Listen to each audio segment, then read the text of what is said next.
எல்லாருக்கும் வணக்கம். தங்க மாமி சமையல்ல இருந்து மாமி இன்னைக்கு உங்களுக்கு ஒரு ரெசிபி பண்ணி காமிக்கிறேன்.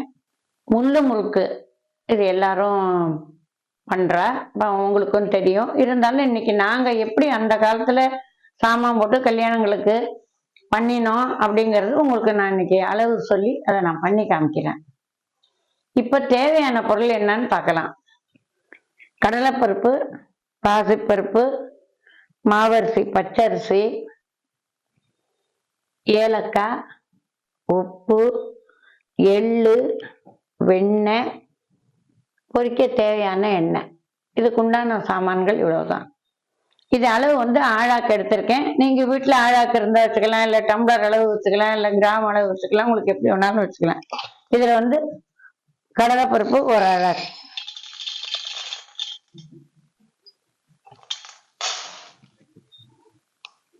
அதே மாதிரி பாசிப்பருப்பு ஒரு அழகு,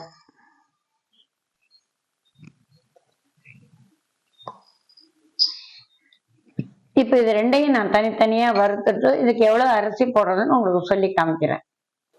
இப்ப இந்த கடலைப்பருப்பு பாசிப்பருப்பு நான் வறுத்து காமிக்கிறேன். அடுப்பத்த வச்சிருக்கேன், கடாய போட்டிருக்கேன். தனித்தனியா தான் வறுக்கிறேன். ஒரு அழகு கடலைப்பருப்பு,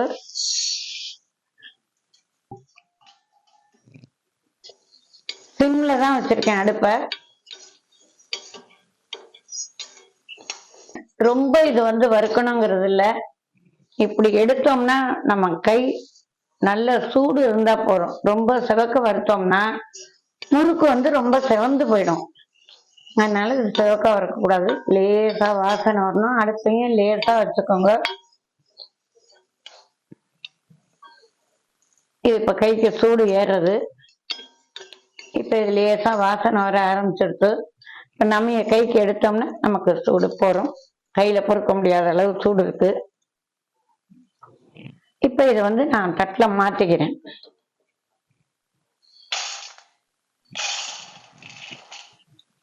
இந்த ஒரு அழாக்கு பாசிப்பருப்பு,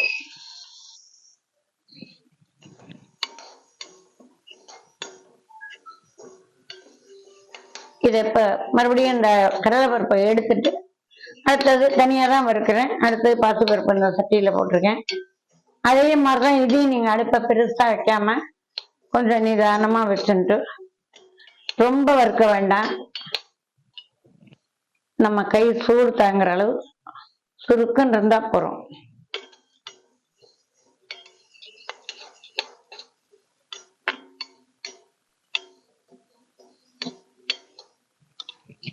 இப்ப இது நல்லா நமக்கு பொறுக்க முடியாம அளவு சூடு இருக்கு. இப்ப இதை எடுத்து இந்த கடலைப்பருப்போட கொட்டுறேன். இப்ப இந்த கடலைப்பருப்பு பாசிப்பருப்பு வறுத்து எடுத்துட்டோம். இது ரெண்டையும் நல்லா கலந்துட்டோம். இது கொஞ்சம் நல்லா ஆறணும். இது மேலேயே அரிசி போட வேண்டாம். இது கொஞ்சம் ஆறட்டும். ஆற விட்டு நான் உங்களுக்கு காமிக்கிறேன். இப்ப இந்த கடலைப்பருப்பு பாசிப்பருப்பு நம்ம வறுத்தது நல்லா ஆறிடுச்சு. இப்ப இதுக்கு அரிசி போட போறேன். அரிசி மட்டும் நீங்க கொஞ்சம் நல்லா கவனிச்சுக்கோங்க. இதுல ஒரு அழகு கடலைப்பருப்பு போட்டிருக்கேன், ஒரு அழகு பாசிப்பருப்பு, மொத்தம் 2. அரிசி வந்து 4, 1க்கு 2. அது மாதிரி இது 2 அழகு, இது ஒரு அழகு, அது ஒரு அழகு 2. அரிசி வந்து 4 அழகு.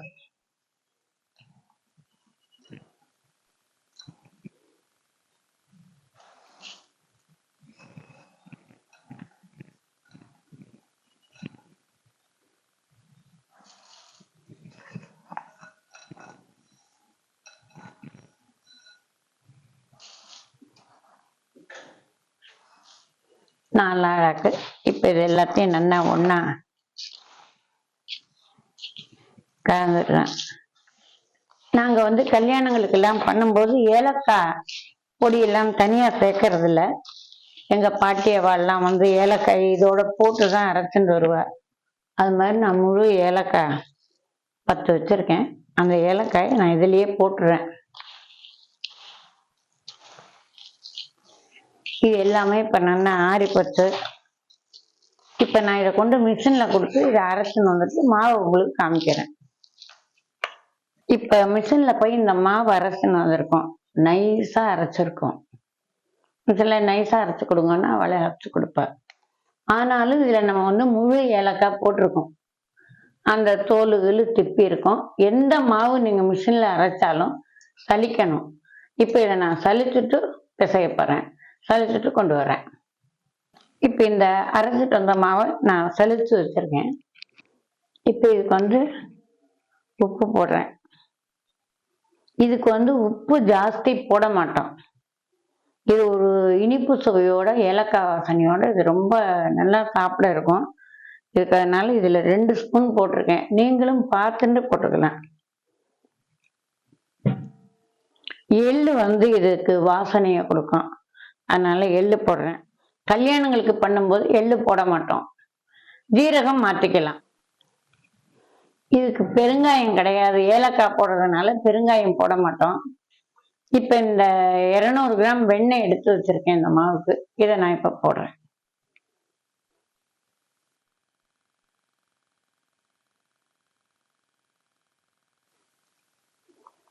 இப்போ இதுக்கு மாவு பிசைஞ்சிட்டு உங்களுக்கு நான் காமிக்கிறேன்.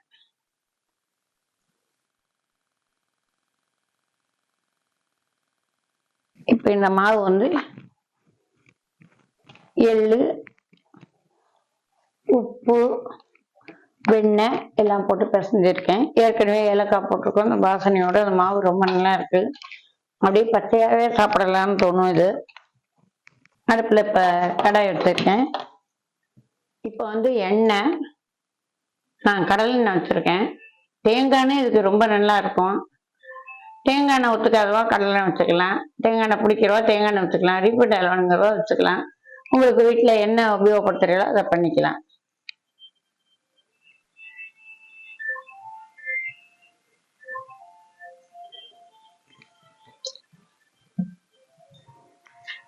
இப்போ வந்து லேசாக தண்ணி தொட்டுன்னு இப்படி மாவு வந்து நீங்கள் பிசையும் போது இப்படி பதத்துக்கு பிசைஞ்சுக்கோங்க. ரொம்ப தண்ணியாக பிசைஞ்சா தரன்னு போயிடும்.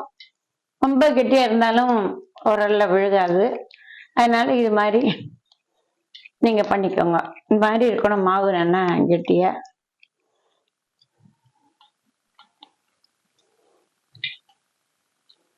கையில் இப்படி ஒன்று இப்படி லேசாக இப்படி தண்ணியை தொட்டுண்டு உருட்டி கூட நீங்கள் வச்சுக்கலாம். எண்ணெய் காயறதுக்குள்ள உருட்டி வச்சுக்கலாம்.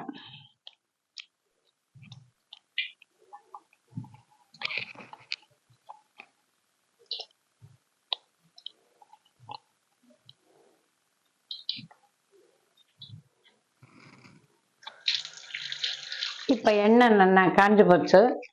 நான் அடுப்பையும் கொஞ்சம் புழியிற வரலையும் சின்னதாக வச்சுருக்கேன். இப்போ இது மாதிரி உங்களுக்கு வீட்டில் உரல் இருக்கும். வாங்கிட்டு இப்படி லேசாக தண்ணி இப்படி தொட்டுன்ட்டு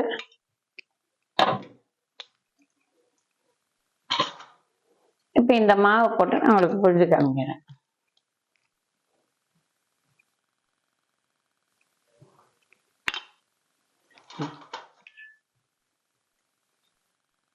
உங்களுக்கு எந்த அளவு வேணுமோ அந்த அளவு புரிஞ்சுக்கலாம்.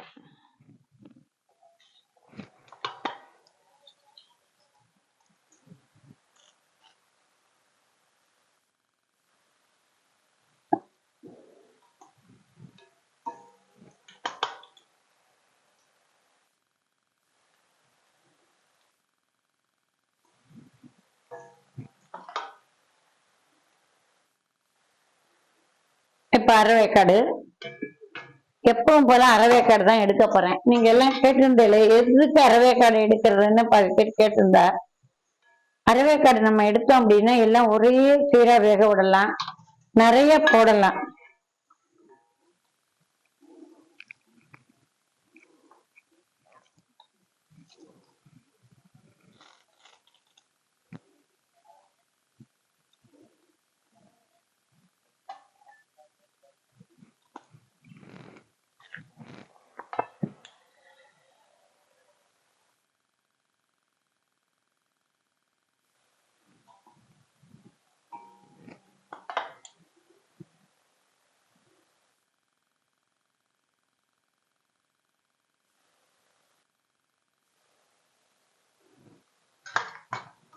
இப்ப முதல்ல எடுத்த அரைவேக்காடு முறுக்கு நான் இதுலயே போடுறேன்.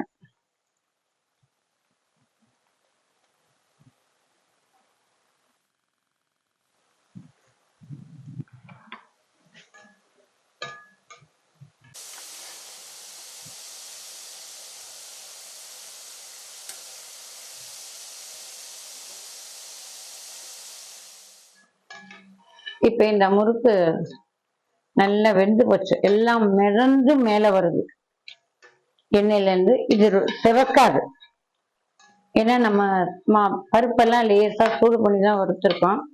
இது வெந்து போச்சு, நல்லா ஆறுனா சாப்பிட்டாகும். இப்ப இது மாதிரி ஒரு வடிகட்டியில் எடுத்துக்கலாம். எல்லா மாவையும் முறுக்கா புழிஞ்சு நான் எடுத்து உங்களுக்கு காமிக்கிறேன்.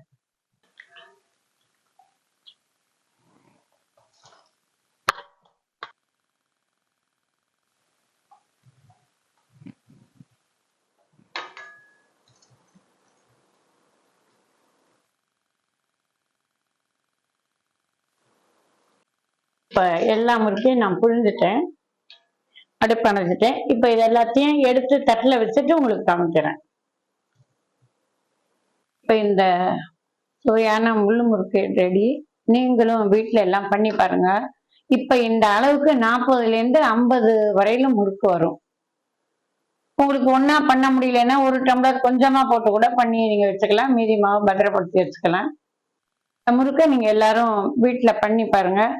பார்த்துட்டு கமெண்ட் பாக்ஸ்ல கமெண்ட் பண்ணுங்க. தங்கமாமி சமையல் சேனலை சப்ஸ்கிரைப் பண்ணுங்க. மறுபடியும் ஒரு நல்ல ரெசிபியோட உங்களை எல்லாரையும் சந்திக்கிறேன். நன்றி, வணக்கம்.